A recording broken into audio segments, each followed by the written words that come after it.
Salut à tous, c'est Romain de RDR IT et aujourd'hui on va voir comment installer et configurer le rôle WDS.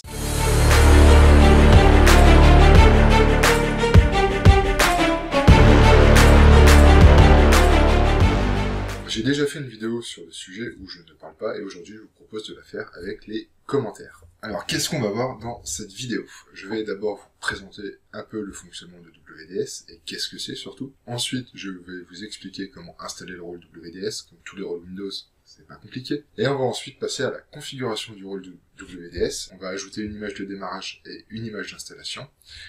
Et je vous ferai une démo avec une machine virtuelle. Dans cette vidéo, je vous dis tout de suite les choses qu'on ne verra pas.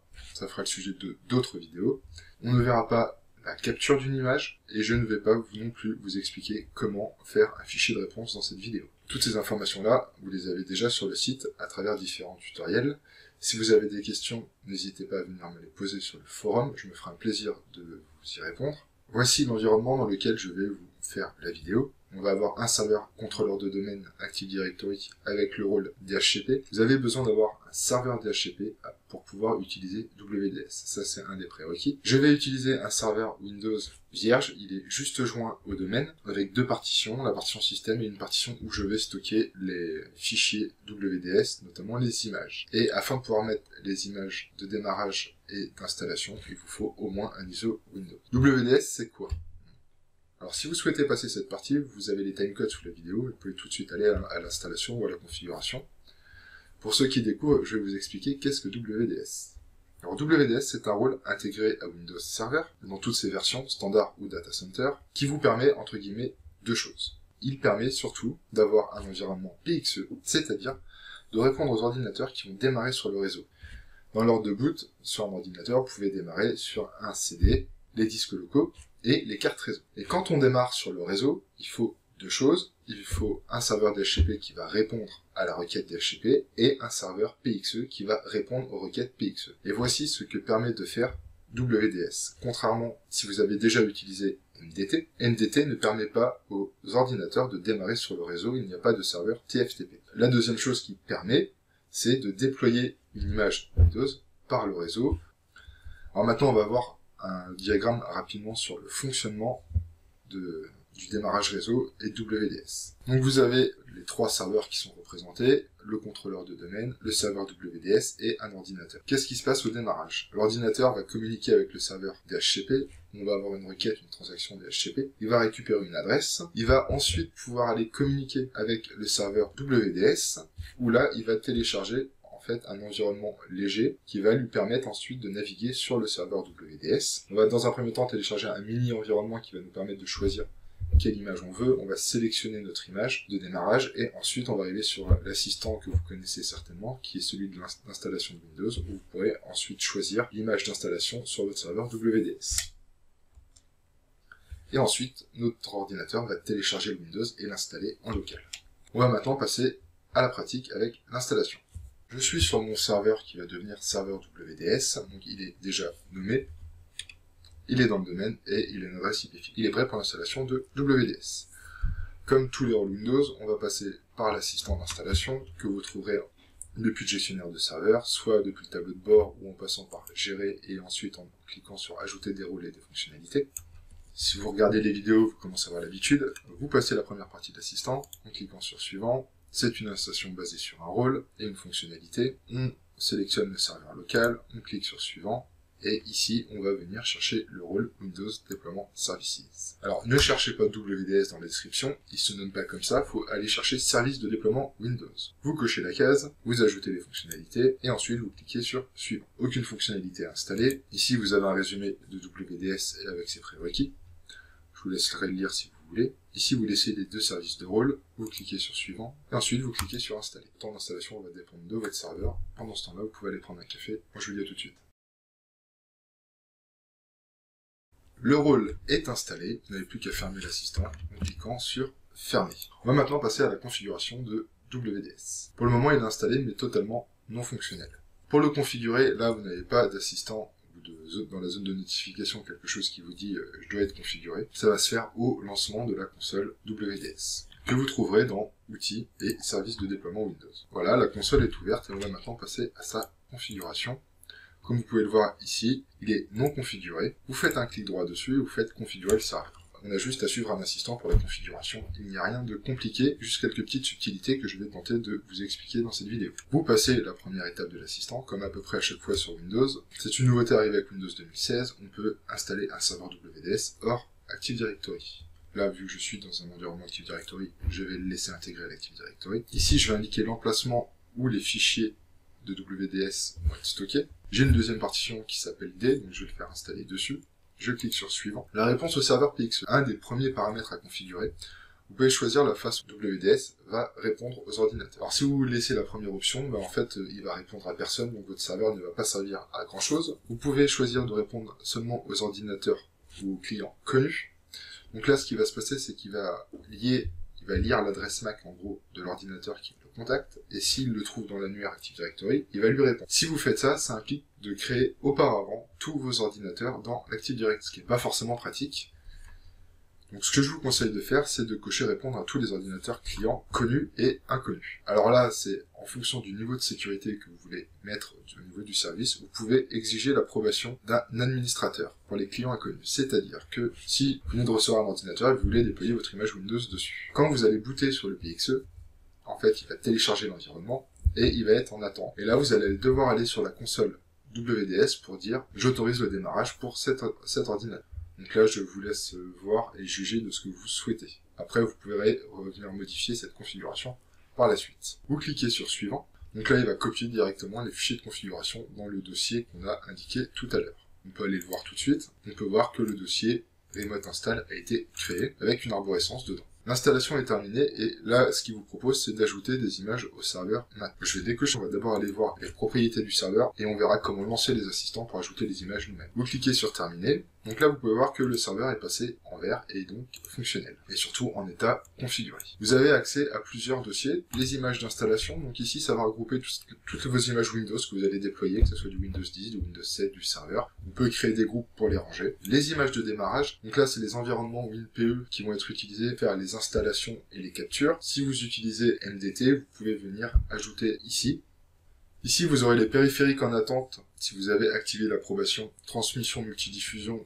Je ne l'ai jamais personnellement utilisé, c'est ce qui permet en fait d'économiser de la bande passante en déployant la même image sur plusieurs postes simultanément. Et vous avez les pilotes. À minima, il faut au moins ajouter de vos ordinateurs les pilotes, contrôleurs de stockage et de carte réseau. Sinon, l'environnement WinPE, quand il va se charger, soit il n'aura pas de réseau, ou soit il ne verra pas les disques. Donc vous ne pourrez pas faire les installations. Pour ça, je vous invite à aller voir le tutoriel. Dans la vidéo, je vais utiliser un environnement virtuel, donc je n'ai pas besoin de pilote. Pour accéder aux propriétés du serveur, vous faites un clic droit dessus, propriétés, et on va faire un tour rapide des différents onglets, et ensuite on passe à l'utilisation. Réponse PXE, donc ici vous allez retrouver en fait ce qu'on a configuré lors de l'assistant. Vous pourrez le modifier dans la partie Active Directory, vous allez configurer où l'objet ordinateur est créé.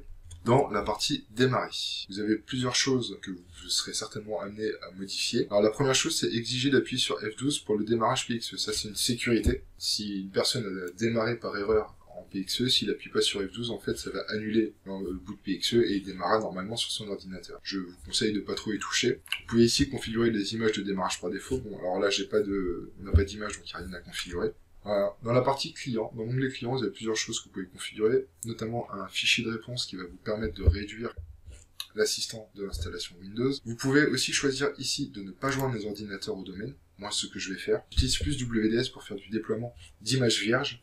Si je veux personnaliser, je vais plutôt passer sur du MDT. L'onglet DHCP. Alors c'est un onglet, si vous êtes dans la configuration du lab, c'est-à-dire un serveur DHCP Windows dans un environnement Active Directory qui est séparé du serveur WDS, vous n'avez rien à cocher, tout est automatique. Ensuite, sinon vous avez des explications qui vous sont données, je vous les laisse les lire. Et si vous avez un problème, vous pouvez venir directement sur le forum en parler, et j'essaierai de vous aider pour que vous puissiez démarrer sur le réseau sans difficulté. La partie multidiffusion, on va pas en parler.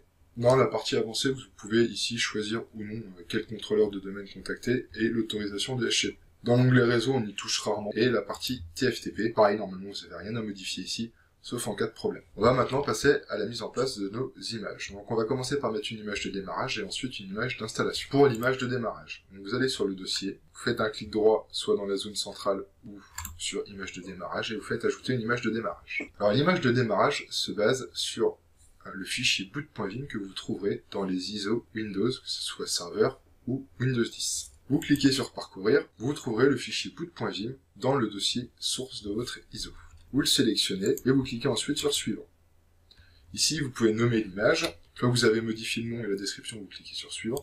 Donc ici, vous avez un résumé de ce qui va se passer, en fait, de ce qu'on fait. Donc vous cliquez sur suivant et vous patientez pendant qu'il ajoute l'image de démarrage à WDS.